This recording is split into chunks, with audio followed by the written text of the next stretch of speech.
जय हिंद। Welcome to success exit. तो देखिए, एसएससी एमटीएस और हवलदार के जो फॉर्म को अप्लाई करने की डेट है वो जा चुकी है। तो अब कितने टोटल फॉर्म आपके अप्लाई हुए हैं वो बिल्कुल ऑफिशियल डाटा के साथ आपको हम बताने वाले हैं। तो यहाँ पर कितना कंपटीशन आपका इस भर्ती में रहने वाला है, एक सीट के लिए कितने बच्चों के साथ आपको फाइट करनी पड़ेगी, आपकी कंप्लीट सिलेक्शन प्रोसेस क्या रहने वाली है, चलिएगा इन सब बातों के बारे में डिस्कस करते हैं।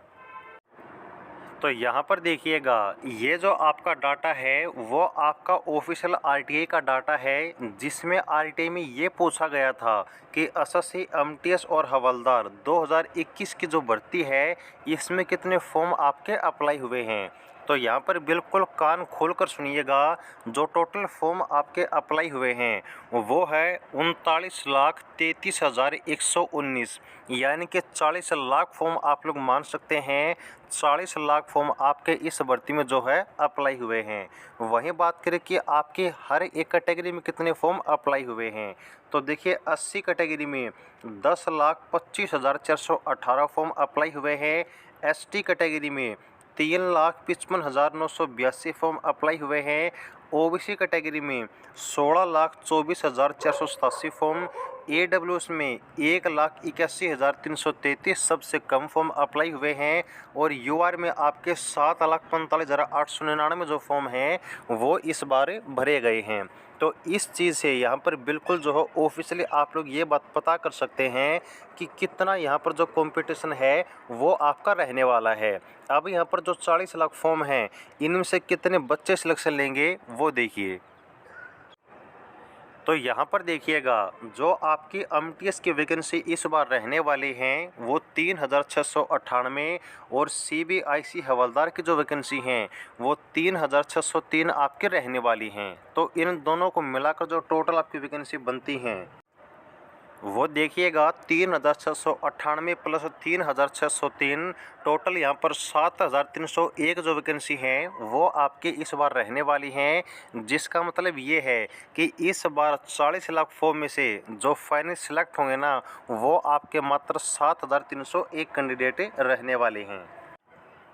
तो यहाँ से अगर हम एक सीट के लिए कंपटीशन की बात करें तो देखिए 39,33,119 में से अगर 7,301 बच्चों में से आपको जो है एक सीट अपनी कंफर्म करनी है तो 538 बच्चों के साथ जो आपको फाइट करनी होगी। यानी कहने का मतलब ये है कि 538 जो बच्चे हैं ना वो आपको पीछे छोड़ने होंगे, तभी जो है आप फाइनल सेलेक्ट हो पाएंगे।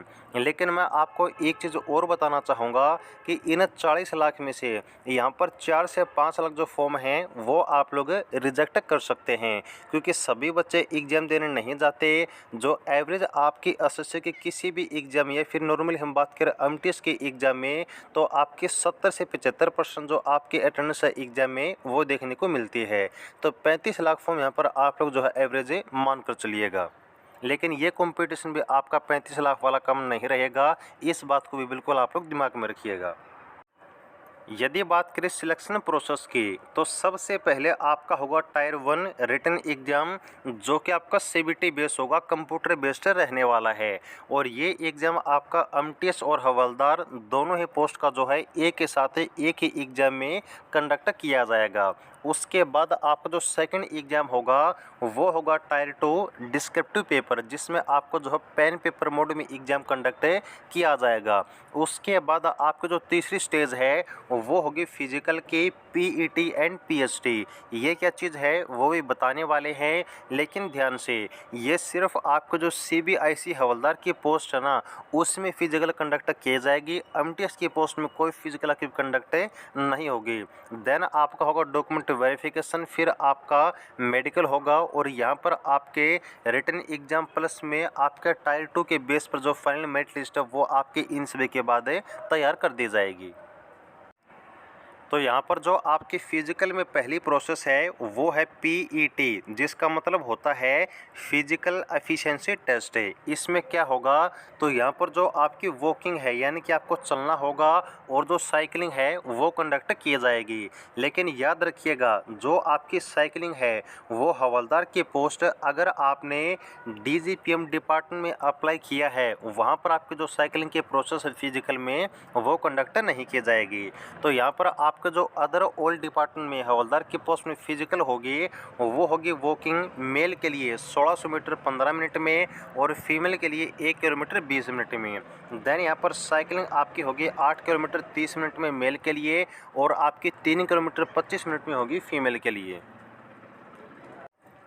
उसके बाद जो आपकी सेकंड स्टेज है पीएसटी, इसका मतलब होता है फिजिकल स्टैंडर्ड टेस्ट। इसमें क्या होगा, तो यहाँ पर जो आपकी हाइट और चेस्ट है और जो वेट है वो मेज़र किया जाएगा। यदि बात करें मेल कैंडिडेट की तो मेल की जो हाइट है 157.5 सेंटीमीटर होनी चाहिए सिर्फ और सिर्फ किस चीज़ के लिए, हवलदार की पोस्ट के लिए।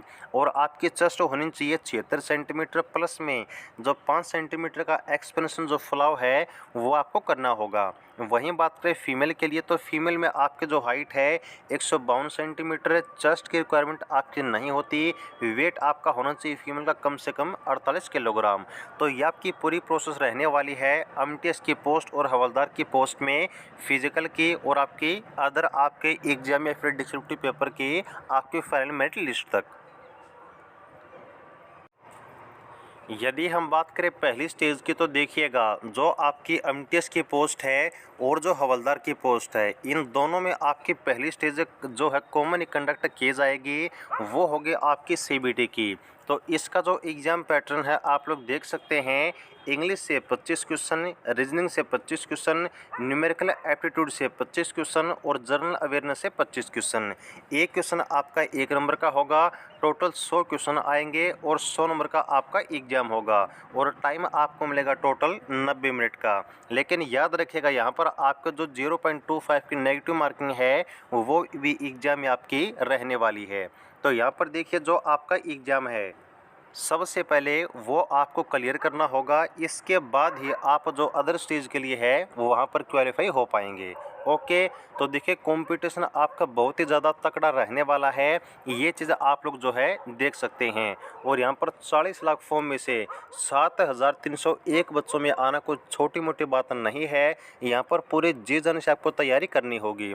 यदि बात करें कि इसका जो एग्ज़ाम कंडक्ट कब किया जाएगा, तो यहाँ पर आपके पास ज़्यादा टाइम नहीं है। जुलाई मंथ में जो इसके एग्ज़ाम हैं वो आपके स्टार्ट कर दिए जाएंगे, यानी आपके पास जो मई है वो लगभग आपका आधा गया है।